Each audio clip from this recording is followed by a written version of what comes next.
Good evening dear students, में आप सभी का स्वागत है। एक बहुत ही महत्वपूर्ण अपडेट है जो पॉलीटेक्निक डिप्लोमा के छात्र हैं, इसके साथ साथ में आईटीआई के कुछ छात्र हैं और कुछ अन्य कोर्स किए हुए छात्र हैं। जैसा कि आपने एक नाम सुना होगा कोर्स का, ओ लेवल कंप्यूटर से संबंधित एक कोर्स होता है, जिसकी जब गवर्नमेंट में वैकेंसी या फिर पब्लिक सेक्टर में वैकेंसी निकलती हैं तो ओ लेवल का कोर्स मांगा जाता है।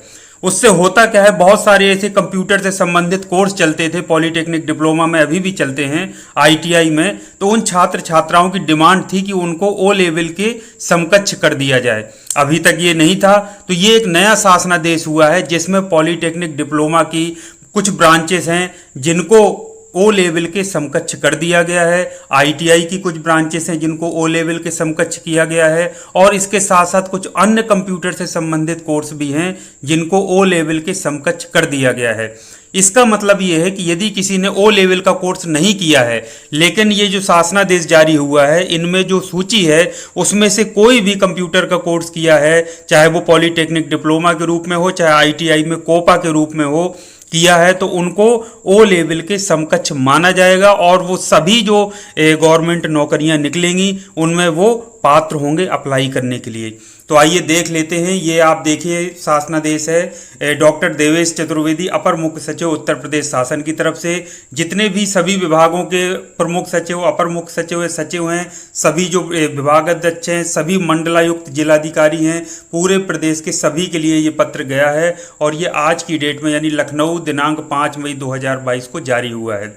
ये विषय आप इसका देख लीजिए, कंप्यूटर कोर्स ओ लेवल तथा उसकी समकक्षता निर्धारित किए जाने के संबंध में। तो इस संबंध में जो मांग थी, आईटीआई के जो कोर्स थे, जो डिप्लोमा के कोर्स थे और जो अन्य कोर्स थे, जो अन्य जो आपके यूनिवर्सिटी हैं, कोई और कॉलेजेस हैं, उनमें चलते थे, तो उनको इनकी समकक्षता के लिए एक कमेटी गठित की गई थी। तो उस कमेटी ने पूरा अध्ययन करके ये डिसीजन लिया है कि ये जो कोर्स हैं वो सभी इसमें ओ लेवल के समकक्ष माने जाएंगे।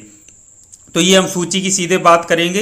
ये आप देखिए, पहला, केंद्र या राज्य सरकार के किसी बोर्ड या विश्वविद्यालय से, या यूजीसी या एआईसीटी या एनआईईएलआईटी जो होता है, डोएक के नाम से जाना जाता है, तो इसे मान्यता प्राप्त किसी सरकारी या निजी संस्था से यदि 1 वर्ष की अवधि का ओ लेवल किया है पाठ्यक्रम, तो वो तो आपका है ही है। ओ लेवल का कोर्स कर लिया तो कोई दिक्कत नहीं, कहीं से किया हो, इतनी सारी चीज़ें दी गई हैं तो इसने किया हो। दूसरा चीज़ ये देखिए, एक तालिका दे दी गई है कि यदि केंद्र या राज्य सरकार के किसी बोर्ड या विश्वविद्यालय, यूजीसी या एआईसीटी या फिर एनआईईएलआईटी से मान्यता प्राप्त किसी सरकारी या निजी संस्थान से 10+2 यानी इंटरमीडिएट के उपरांत कंप्यूटर में कम से कम 1 वर्ष की अवधि का निम्नलिखित पाठ्यक्रम उत्तीर्ण हो। अब आप देख लीजिए कि इसमें पॉलीटेक्निक के कौन कौन से कोर्स चलते हैं, और या किसी अन्य जो कॉलेजेस है उनमें भी चल सकते हैं, यूजीसी के अंतर्गत हो, चाहे एआईसीटी के से मान्यता प्राप्त हो या केटीयू के अंतर्गत हो।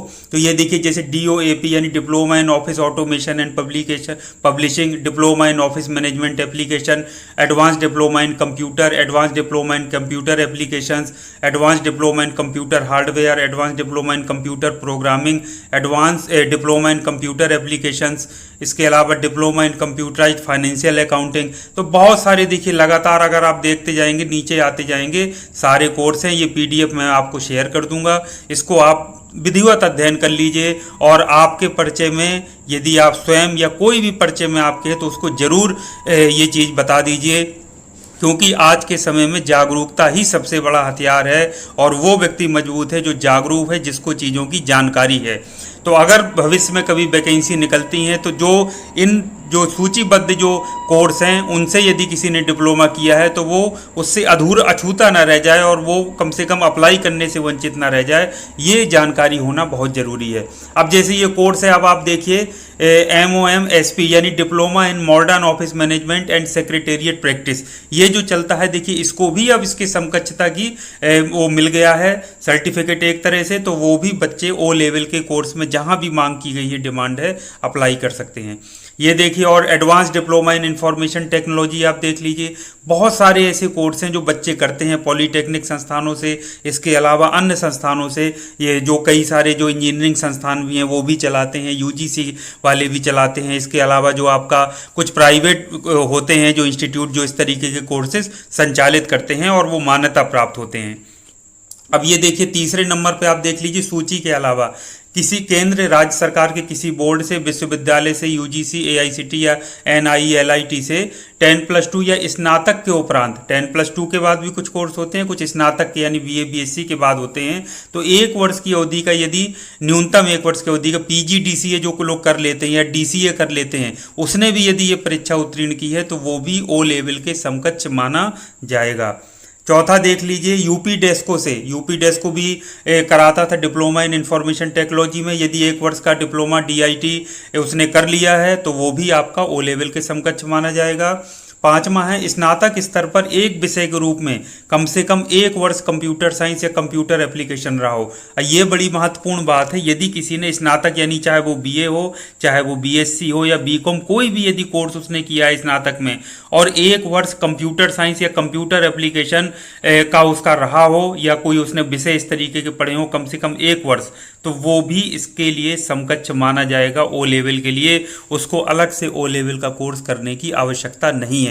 ये देखिए छठा BSc, IT, MCA, BTech, A level, B level, C level के जो कंप्यूटर कोर्स होते हैं ये 3 लेवल चलते हैं। इसके अलावा BCA, MSc cyber law and security, BSc में यदि computer science oblique computer application एक विषय के रूप में कम से कम किसी वर्ष में उत्तीर्ण किया हो, तो यदि ये देखिए कितने सारे कोर्स बता दिए, BSc, IT, MCA, BTech, MSc cyber law and security, BSc. बड़ी महत्वपूर्ण बात है कि यदि कंप्यूटर साइंस या कंप्यूटर एप्लीकेशन के रूप में कोई भी एक विषय के रूप में कम से कम 1 वर्ष में किसी 1 वर्ष में रहा हो, उसने उत्तीर्ण किया हो, ये सारी डिग्रियां ली हो, तो वो भी ओ लेवल के समकक्ष माना जाएगा। ये बड़ी ही महत्वपूर्ण बात है क्योंकि बहुत सारे बच्चे ऐसे हैं जो बीएससी, बीए, बीकॉम कर लेते हैं और ये विषय लेकर के करते हैं और उनको जानकारी ही नहीं होती है कि हमारा ओ लेवल के समकक्ष है और वो कई बार अप्लाई ही नहीं कर पाते हैं। इसके अलावा देखिए केंद्र या राज्य सरकार के किसी बोर्ड, यूजीसी, एआईसीटी, एनआईएलआईटी से मान्यता प्राप्त राष्ट्रीय कंप्यूटर साक्षरता मिशन एक चला करता था, ठीक है, अभी का पता नहीं चलता है कि नहीं, तो उससे यदि कंप्यूटर में कम से कम 1 वर्ष की अवधि का पाठ्यक्रम उत्तीर्ण किया है तो वो भी ओ लेवल के समकक्ष माना जाएगा। अब बात आती है आईटीआई की। आईटीआई में आप जानते हैं कोपा 52 सप्ताह का मिनिमम चलता है, 52 सप्ताह का होता है। कोपा का फुल फॉर्म होता है computer operator and programming assistance. तो इस नाम से यदि कोपा का किसी ने कोर्स किया है तो वो भी जो आपका ओ लेवल है उसके समकक्ष माना जाएगा। अब देखिए बात आ जाती है डिप्लोमा की। ये बड़ी महत्वपूर्ण है, पॉलीटेक्निक डिप्लोमा के जो 3 वर्षीय कोर्स होते हैं। अभी जो ऊपर टेबल में दिए थे वो भी पॉलीटेक्निक डिप्लोमा के ही बहुत सारे कोर्स थे जो पॉलीटेक्निक डिप्लोमा संस्थानों में चलते हैं। बड़े बड़े जो पॉलीटेक्निक संस्थान हैं, बड़े जो शहरों में स्थित हैं, प्राइवेट बहुत सारे हैं, वो सारे इस तरीके के कोर्स चलाते हैं। तो इसके अलावा हम 3 वर्षीय की बात कर लेते हैं जो कि हर संस्थान में कॉमन है। तो उसमें केंद्र के या राज्य सरकार के किसी भी बोर्ड से, जैसे यूपी बीटी या बीटी यूपी जिसको हम कहते हैं, तो ये एक बोर्ड है राज्य सरकार द्वारा स्थापित और एआईसीटी से मान्यता प्राप्त। तो यूजीसी, एनआईएलआईटी कहीं से भी यदि सरकारी या प्राइवेट से 3 वर्षीय डिप्लोमा किया है कंप्यूटर इंजीनियरिंग में, देख लीजिए ध्यान से, कंप्यूटर इंजीनियरिंग में डिप्लोमा किया है 3 वर्षीय, इंफॉर्मेशन टेक्नोलॉजी यानी आईटी में किया है या इलेक्ट्रॉनिक्स इंजीनियरिंग में किया है, तो वो भी आपका ओ लेवल के समकक्ष माना जाएगा। ये बड़ा ही महत्वपूर्ण है 3 वर्षीय डिप्लोमा, क्योंकि ज़्यादातर पॉलीटेक्निक में जो डिप्लोमा चलते हैं वो 3 वर्षीय होते हैं। तो ये 3 ब्रांचें बड़ी महत्वपूर्ण हो जाती हैं। कौन कौन सी? कंप्यूटर इंजीनियरिंग, इंफॉर्मेशन टेक्नोलॉजी और इलेक्ट्रॉनिक्स इंजीनियरिंग के जो छात्र छात्राएं हैं वो भी ओ लेवल के समकक्ष माने जाएंगे। और जहाँ भी भर्ती निकलती हैं ओ लेवल मांगा जाए, वहाँ ये पॉलीटेक्निक डिप्लोमा किए हुए छात्र छात्राओं को तुरंत अप्लाई कर देना है। तो ये लास्ट में बड़ी महत्वपूर्ण बात बताने जा रहा हूं कि ये देखिए, अतः मुझे ये कहने का निर्देश हुआ है कि कंप्यूटर कोर्स ओ लेवल तथा उसकी समकक्षता निर्धारित किए जाने हेतु उपरोक्तानुसार आवश्यक कार्रवाई करने का कष्ट करें। और ये देखिए, ये शासनादेश जो भविष्य में विज्ञापित होने वाले चयन पर लागू होगा। अभी एक बात ये आ सकती है, जैसे मैं एक दिन कोई वीडियो बनाया था तो उसमें एक स्टूडेंट ने कमेंट किया था कि ये जो पॉलीटेक्निक का डिप्लोमा है ये कंप्यूटर का, तो वो ओ लेवल के भी समकक्ष नहीं है या बराबर नहीं है। तो उसमें कुछ उसने अपनी वो जाहिर किया था एक तरह से गुस्सा। तो ये बड़ा ही महत्वपूर्ण हो जाता है। लेकिन आपको उसको पास्ट के लिए यदि कोई वैकेंसी निकली हो, यानी इस शासनादेश के जारी होने के पहले, तो उस पर ये लागू लागू नहीं होगा। लेकिन अब भविष्य में जो भी वैकेंसी निकलेंगी सरकारी में, किस किस विभाग में, जैसे यूपी की बात करें तो कहाँ कहाँ से वैकेंसी निकलती है, वो नीचे कॉपी दी गई है, उसको भी आप समझ लीजिए ताकि आपका डाउट बिल्कुल क्लियर हो जाए।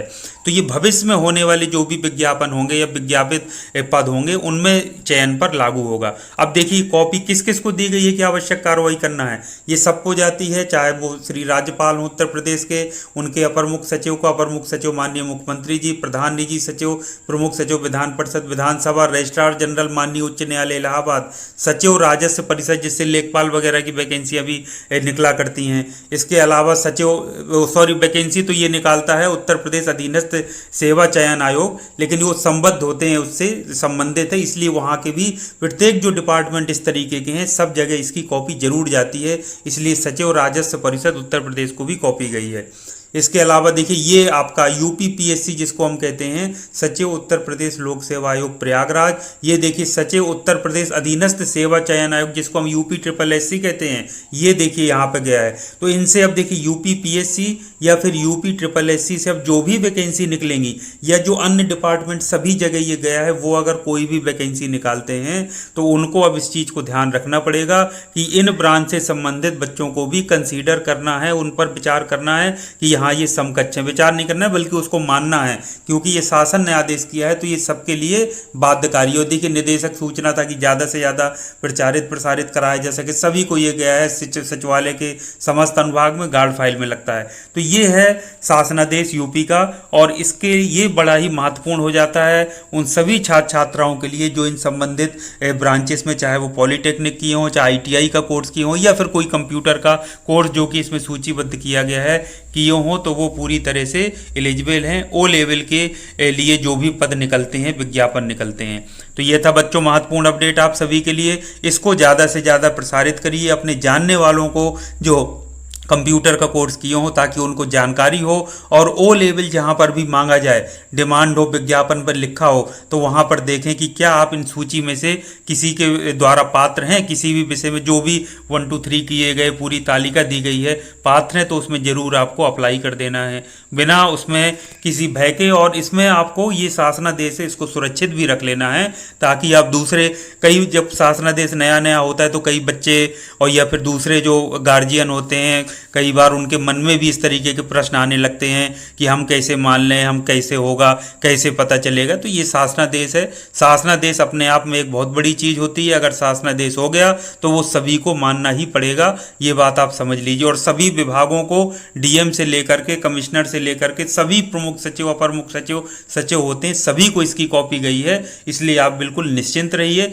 और इसमें बस आपको जांच पड़ताल कर लेनी है कि आपने किस उसमें कैटेगरी में यानी किस पॉइंट के अंतर्गत आपका ये कोर्स आता है जो आपको ओ लेवल की समकक्षता दिलवाएगा। तो ये था महत्वपूर्ण अपडेट आप सभी के लिए। अगर वीडियो अच्छा लगा हो तो चैनल को लाइक और सब्सक्राइब जरूर कीजिए, ज़्यादा से ज़्यादा इसको फॉरवर्ड करिए। इसी तरह की उपयोगी वीडियो के साथ फिर आपसे मिलूंगा, तब तक के लिए थैंक यू वेरी मच। आप सभी का दिन शुभ हो।